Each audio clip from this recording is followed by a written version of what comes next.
Penn State has landed a commitment from transfer portal target Trebor Pena from Syracuse. He is a slot wide receiver, so a little bit of a smaller guy. And I don't think that Peña is necessarily a game breaker. He won't just completely change the identity of Penn State's passing offense, but he can definitely help. He's a scrappy guy who will catch the ball over the middle. He'll take a lick and he'll get up. He will do anything that you ask him to do. He'll block, and he has really good route running. I think that's where he excels the most. He is not a speedster, but he will find his way into space and kind of break open that coverage. So let's take a look at Trebor Pena's tape. We'll tell you what to look out for. What does he really excel at? Where can he get a little bit better? And most importantly, how can he help this Penn State passing offense in 2025? All right, let's talk about what I think is Trebor Pena's best attribute. That is his route running ability. This dude is crispy in and out of his breaks. So we're looking at the top of the screen up here, and he is he's running a slant and go, or what we call sluggo. So he's got about 10 yards of space. So he knows he needs to eat up some space first. So does a good job getting vertical, plants, and does a good job selling it with his head. You see how he shoots his eyes kind of back to the quarterback almost. It's a good head fake. So now that DB sees that, he is breaking, and then 1, 2, boom, and he is getting back vertical on that go. And what I like is in and out of his breaks, he's very natural. He's not necessarily really quick or fast, but he's just smooth when he does it. You see that toe drag, and he does that because when he toes drags, he is able to then get that foot back in the ground as fast as possible, and then vertical. Comacore decides to go to the bottom of the screen for the touchdown, but he had an easy one up at the top of the screen. And then same exact route here for Peña, just a little sluggo, and it's not as shallow, but goes up and makes a huge play. Quarterback underthrows it. So it's the same thing, but he just has to plant a little bit quicker because of the leverage from the cornerback. But it's just, I mean, you watch him in and out of breaks. It's just fluid, boom, and creates a ton of separation. You'll see this from the end zone camera here in a second, that he created a lot more separation than it looked because it was so underthrown. I mean, you stop it right there. If he's still able to continue to run and not have to turn back, there's a good 4 yards of separation there. But nonetheless, he uses his route running, gets himself open, and then goes up and makes an acrobatic play like that. This is what you want out of a slot wide receiver. I'm really excited to watch Trebor Pena here.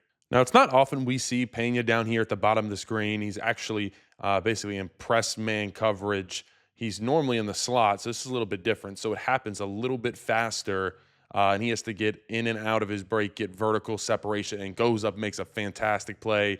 There's a penalty, and then fights for every yard afterwards. So it all happens a little bit faster, but once again, so fluid. His feet, it feel like they're floating on the ground, boom. And it doesn't, like it's fluid. It doesn't look like he's trying too hard. He's not super fast, and then fights his butt off to keep every little bit of separation, uses a little arm, gets his back, and then over the shoulder grab.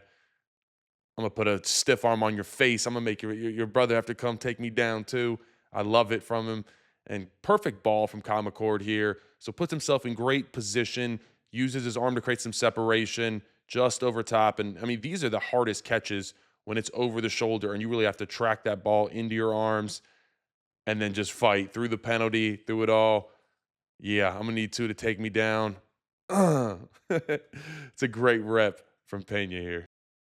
And this is something, I mean, Trebor Pena, he sees a lot of, obviously, cushion because he is in the slot. He's very rarely is he pressed, but he also understands the leverage. So right here, this cornerback is playing a little bit inside of Peña. So he's thinking, okay, I'm running a slant. I got to find a way to eat up some space and then basically get even. We got to be head-to-head, face to face. So he does a good job eating up, gets there, and then goes outside fake, and it just looks natural. I mean, you see how he plants that leg, boom.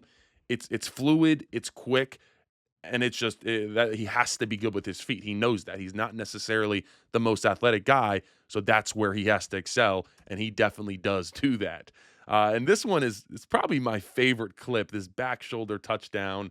Once again, this is him understanding the leverage of the cornerback. So he is running a corner route, and I think he knows that this is going to be a back shoulder fade. So what I find so interesting is he plants, he goes, and he knows that it's coming back shoulder. So you see right here, he starts to kind of stretch it back up. And what that does is it kind of pushes this DB also to run kind of on this angle instead of this angle. So naturally, he creates some space for himself, and the ball is kind of lofted in there. It's not exactly fired in there. So by him creating that space, it gave the ball a little bit more time to get there, and then the cornerback wasn't able to close in fast enough just because how he was manipulating the cornerback at the end of the route. So, I mean, just fantastic understanding of space, of how to set the DB up for a big play.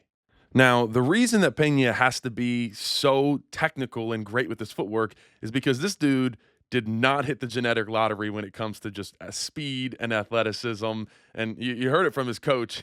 He wanted $2 million allegedly, and his coach said, nah, that's the homie out at Ohio State. So, needless to say, that is somewhere that he needs to improve. So, right here, look, we're bringing you on kind of like an orbit end around. I can't have you, this is a defensive end right here. I can't have you get caught by the defensive end. I know he gets free, but if you're a slot wide receiver, I need you to get through that and keep running.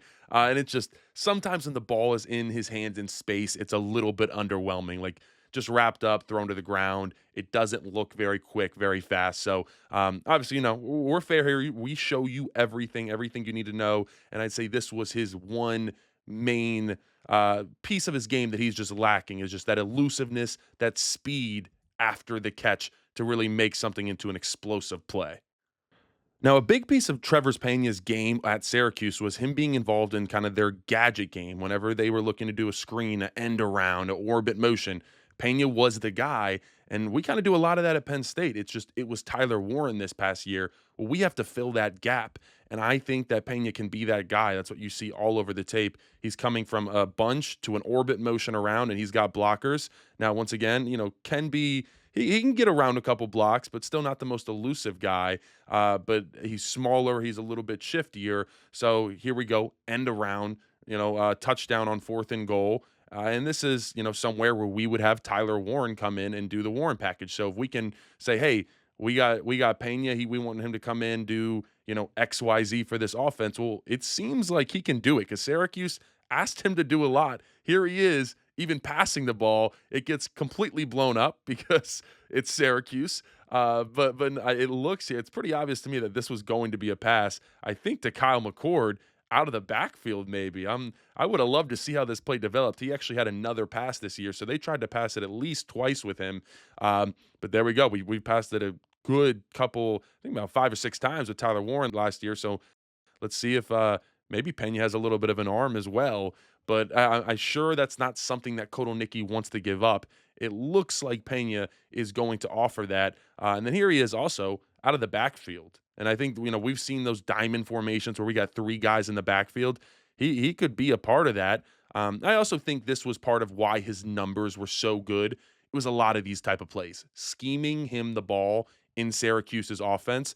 So I wouldn't expect as big a production here at Penn State because they just found a lot of ways, and he was one of the big pieces of their offense. I don't know if he would be as big of a piece for Penn State, but nonetheless, still very talented and able to make stuff happen.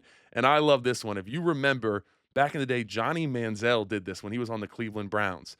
Check out Peña down here. He's talking to the coach. They basically, it's a deception play. They called him for a penalty. It wasn't like he was in a fine position. He was off the ball. This guy's on the ball, so he's off the ball. I guess the refs called it for deception. I don't know, but I like it. Either way, it is obvious that Syracuse loved getting him involved in trick plays in any creative way they could, and I think Kotelnicki could have a lot of fun doing that with Trebor Pena. I think the last big piece of Trebor Pena's game is his ability to catch in traffic. Now, this isn't a guy, and when you look at the numbers, it looks like he can maybe go up and get jump balls, but he's no Calvin Johnson. He just hauls in everything that is near him and does a really great job of taking the hit and holding on to the ball, which it's a lot of guys get alligator arms and they get nervous in those situations. They don't want to take that shot from the safety, but I just love how he is able to stretch. He's in a slot fade, does a good job, get hands off me, and now I'm going to go up and get the ball, and I'm tracking it. I'm not worried. I'm going to take a lick from the safety and keep it moving. So these are the type of plays that I think you can expect to see out of Trebor Pena. And then also, I like to see him improvise. See him, he finds the space. This is what I like right here. He's looking, he sees Kyle McCord running, and then right here, he's like, okay, I'm going to get vertical and go up over this safety right here. find the ball, and then once again, a lot of guys are dropping that. I'll tell you what, we haven't had someone like that can make a catch like that in a minute. So being able to have a somewhat safety blanket, but a wide receiver that Drew Aller can trust over the middle of the field, I think would be really big and can take this passing offense to the next level. And there definitely are no questions about Peña's toughness. Bow! He taking a whack there. Oh my gosh. Wide receivers, they don't do well with that, especially nowadays with the rules. They're so used to being protected. But Peña's fine with that, gets right up, and he is all fine, going to dust himself off. So someone that Drew Aller can trust over the middle of the field at the wide receiver position is something that Peña offers. Overall, I think this was a really big get for this Penn State offense. They needed to add one more wide receiver that isn't necessarily a game changer. I don't think anybody thought we would get that guy in the portal, but someone that can still help take this offense to the next level, get the passing game back intact to where we can rely on it in those big games. I'm excited to see what Trebor Pena is going to do and what type of rapport he can build with Drew Aller. Appreciate you guys tuning in this video. Please like, comment, subscribe. Peace.